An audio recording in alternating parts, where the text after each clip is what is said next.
বিসমিল্লাহির রহমানির রহিম। আজকের এই ক্যাঙ্গারু কোর্টের আদালতের রায়ে বঙ্গবন্ধু কন্যা শেখ হাসিনার বিরুদ্ধে যেই রায় দিয়েছে মৃত্যুদণ্ড, এই রায়ে বঙ্গবন্ধু কন্যা শেখ হাসিনার যে কিছু হবে না এটা পাগলেও বুঝে। এই রায় কোনো দিন কার্যকর হবে না, বরঞ্চ আমি বলতে চাই, যদি আমার কথা যদি আপনারা করেন, আস্থা রাখেন, আমার এই ক্ষুদ্র মুখে বলে যেতে চাই, এই রায় যারা এই রায় দিয়েছে তাদের গলায় ফাঁসির রশি লটকাবে বঙ্গবন্ধু কন্যা শেখ হাসিনা ইনশাল্লাহ ভবিষ্যতে। তবে এই রায়ে বাংলাদেশ আওয়ামী লীগের সবচেয়ে বড় লাভ হয়েছে একটি, বঙ্গবন্ধু কন্যা শেখ হাসিনার এই রায়ে কোনো মৃত্যুদণ্ড হবে না। কিন্তু আজকে যেই শত শত জুলাই আন্দোলনকারী এবং তাদেরকে এমন 2024 সালের 5ই আগস্টের পর এই প্রথম এই 1.5 বছরে তারা যে মনে হয় জুলাই আন্দোলনেও এত মার খায় নাই তারা আজকে যেভাবে, আমার মনে হয় শত শত এই জুলাই যোদ্ধা জঙ্গিরা হসপিটালে আছে। এর মধ্যে অনেকে মারা যাবে, হয়তো কেউ 15 দিন পরে, 2 মাস পরে, 6 মাস পরে, 1 বছর পরে, আর অনেকের লাইফ শেষ হয়ে যাবে। আজকে এমন মাইট দিয়েছে। তাই আমি বলবো আজকে এই রায়টা আওয়ামী লীগের জন্য খুব ভালো হয়েছে। কারণ বঙ্গবন্ধু কন্যা শেখ হাসিনা ভারত কোনোভাবেই, আজকে বিবিসি বাংলার নিউজও বলেছে, ওয়ার্ল্ড বিভিন্ন গণমাধ্যমগুলো বলছে যে ভারত শেখ হাসিনাকে দিবে না এবং এই রায় ভারত সন্তুষ্ট নয়। তাই বঙ্গবন্ধু কন্যার কিছু হবে না। কিন্তু মধ্যের থেকে এই সবচেয়ে খুশির ব্যাপার হলো এই হাজারো জুলাই যোদ্ধার আজকে জঙ্গিরা আপনারা দেখেছেন তাদেরকে কুকুরের মতো পিটিয়েছে। তাই আমি বলবো এটা আমাদের জন্য সবচেয়ে খুশির খবর। কিন্তু আমি আবারও বলছি, বঙ্গবন্ধু কন্যার যে রায়টি হয়েছে পাগলেও বোঝে যে এই রায় কোনো দিন কার্যকর হবে না। আর সবচেয়ে বড় কথা হলো ডক্টরির এখানে একটি চাল খেলেছে, বাঙালিকে এমনভাবে আমাদেরকে বোকা বানিয়েছে।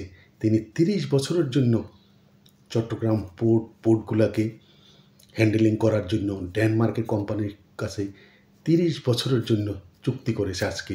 কিন্তু আজকে এখানে আমরা রায় নিয়ে সারা বাংলাদেশের মানুষ এদিকে তাকিয়ে আছে, আর ওদিকে ডক্টর ইউনূস ডেনমার্কের এক কোম্পানির মার্স কোম্পানির কাছে 30 বছরের জন্য বন্দর চুক্তি দিয়ে দিয়েছে। আইন শৃঙ্খলা এমন পরিস্থিতি হচ্ছে যে সামনে নির্বাচন ফেব্রুয়ারিতে, যে বিশ্বাস করে সে বোকার স্বর্গে বাস করে। নির্বাচন তো প্রশ্নই ওঠে না। এতদিন গ্রামীণ ব্যাংকে আগুন লাগছে, বাংলাদেশের প্রায় জায়গায় গ্রামীণ ব্যাংকে আগুন লেগেছে এবং সামনের দিকে লাগবে। আর এর মধ্যে এখন আবার ইসলামী ব্যাংকেও আগুন লাগা শুরু হয়ে গেছে। বিভিন্ন জায়গায় ইসলামী ব্যাংকে আগুন লাগছে। আর আপনারা দেখেছেন আরেকটি নতুন অধ্যায় শুরু হয়েছে। যেই আইনশৃঙ্খলা বাহিনী মানুষের আইনশৃঙ্খলা রক্ষা করবে, সেই তাদের এই থানার মধ্যে কেরানীগঞ্জ থানার মধ্যে আগুন দিয়েছে, ককটেল মেরেছে।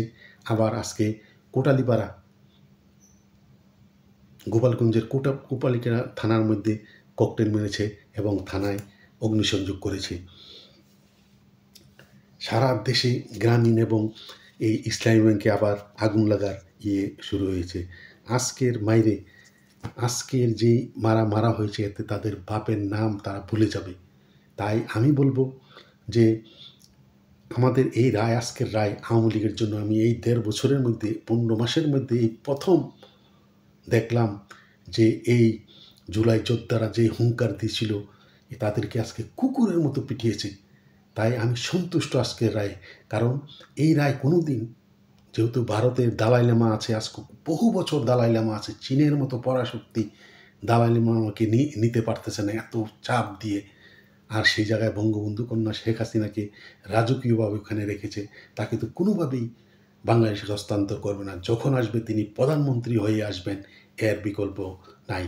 তাই আরেকটি কথা বলবো যে বাংলাদেশে আওয়ামী লীগের নেতাকর্মীরা এখনও তারা বুঝছে না, তারা এই ভাই লীগের জাতাকলে পড়ে তারা সারা বাংলাদেশে এখন শুধু আওয়ামী লীগকে এখন দেখছি যে কিছু কিছু তারা শুধু হোয়াটসঅ্যাপ, মেসেঞ্জার এবং টেলিগ্রাম গ্রুপে শুধু কথা বলছে, তাদের কাছে কিচ্ছু না, রাজপথে নামার কিছু নয়। তারা এমনকি তারা ফেসবুকেও তারা এই স্ট্যাটাস দেয় না দলের জন্য, খালি গা বাঁচিয়ে চলতে চায়।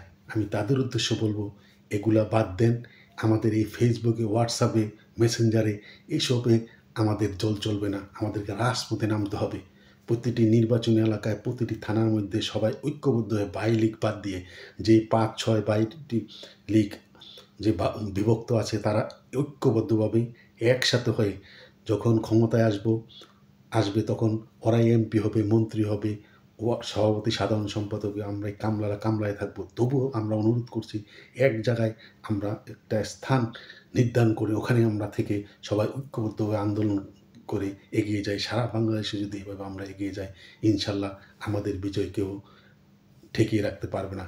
এখনও সবার শুভবুদ্ধির উদয় হোক। আমি আবারও সবার কাছে অনুনয় করছি, হাত জোর করে তাদের কাছে অনুরোধ করছি, আপনারা এই কিছুদিন পূর্বে আমি দেখেছি ময়মনসিংহে তারা শপথ করেছে সবাই মিলে যে আর শেখ হাসিনাকে না আনা পর্যন্ত তারা রাজপথে থাকবে। আজকে আবার দেখলাম বরিশালে তারা এভাবে শপথ নিচ্ছে, আর আমরা বসে বসে শুধু এই আলাপ আলোচনা করছি, রাজপথের কোনো আন্দোলন নাই, কিছু নাই। আর অনেকেই তারা মুছে তেল দিচ্ছে যে এই কর্মীরা যদি আবার কোনোভাবে ক্ষমতায় আওয়ামী লীগ আসে, তারা এমপি হবে, মন্ত্রী হবে, তারা বিভিন্ন পদ পদবি নেবে। এই জন্য তারা লুকিয়ে থেকে তারা কর্মীদের কাছে কোনো সহযোগিতা নাই। ভাই লীগেরা শুধু তাদের ভাই, যাদের অধীনস্থ যারা ভাই লীগ করে তাদেরকে সহযোগিতা করছে, এবং যারা আওয়ামী লীগ করে রাজপথে নামতে চায় তাদেরকে কোনো কেউ সহযোগিতা করে না, তাদেরকে কর্ণপাত করে না। তাই আমি সবার দৃষ্টি আকর্ষণ করব, এখনও শুভবুদ্ধি উদয় হোক। বঙ্গবন্ধু কন্যা শেখ হাসিনাকে এই যে রায় দেওয়া হয়েছে, মৃত্যুদণ্ড রায়, এতে সারা বিশ্ব এই বাংলাদেশকে ডক্টর ইউনূসের বিরুদ্ধে রুখে দাঁড়াবে। আর বাংলাদেশ আওয়ামী লীগের প্রতিটি যারা বঙ্গবন্ধুকে ভালোবাসে, শেখ হাসিনাকে ভালোবাসে, আওয়ামী লীগকে ভালোবাসে, তাদের রক্তে টকবক করবে, তারা উত্তাল তরঙ্গের মতো তারা রাজপথে ঝাঁপিয়ে পড়বে। তাই সবাইকে ঐক্যবদ্ধ হয়ে ভাই লীগ বাদ দিয়ে চলুন আমরা এগিয়ে যাই। যেভাবে সারা বাংলাদেশ আজকেই আপনারা দেখেছেন যে এই কয়েকদিনের মধ্যে কত, এই আজকেই শুধু দেখেন, আমি আজকে দেখাচ্ছি যে মিরপুরে পল্লবী থানার যুবদলের সাধারণ সম্পাদক কিবরিয়াকে কিভাবে গুলি করে হত্যা করলো এই সন্ধ্যাবেলা।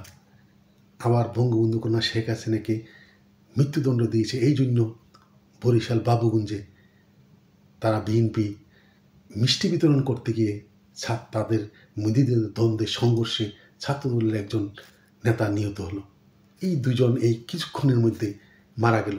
এভাবে সারা বাংলা। আর কুমিল্লাতে আজকে দেখলাম যে মনোনয়ন নিয়ে ইয়াসিন গ্রুপ, মনিরক চৌধুরী গ্রুপ, তুমুল মারামারি, ককটেল বিস্ফোরণ, এভাবে সারা বাংলাদেশে যেভাবে যে অবস্থা সৃষ্টি হয়েছে, নির্বাচন তো দূরের কথা, সামনের দিকে যে কী হয় এক আল্লাহ ছাড়া কেউ জানে না। এখন যার যার জান নিয়ে বাঁচানো আর আমাদের সজীবদের জয় বলেছে যে আগামী সংসদ নির্বাচন আওয়ামী লীগকে ছাড়া হতে দেওয়া হবে না। এটাই আমাদের প্রতিজ্ঞা। যে কোনোভাবে হোক আমরা এই নির্বাচন প্রতিহত করব যদি আমাদের আওয়ামী লীগকে বাদ দিয়ে নির্বাচন করতে চায়। তাই সবাই ঐক্যবদ্ধ হয়ে ভাই লীগ বাদ দিয়ে চলুন, ঐক্যবদ্ধ হয়ে আমরা রাজপথে নামার শপথ নেই। একথা বলে আমার কথা এখানে শেষ করছি। জয় বাংলা, জয় বঙ্গবন্ধু, জয় হোক বাংলার মেহনতি মানুষের।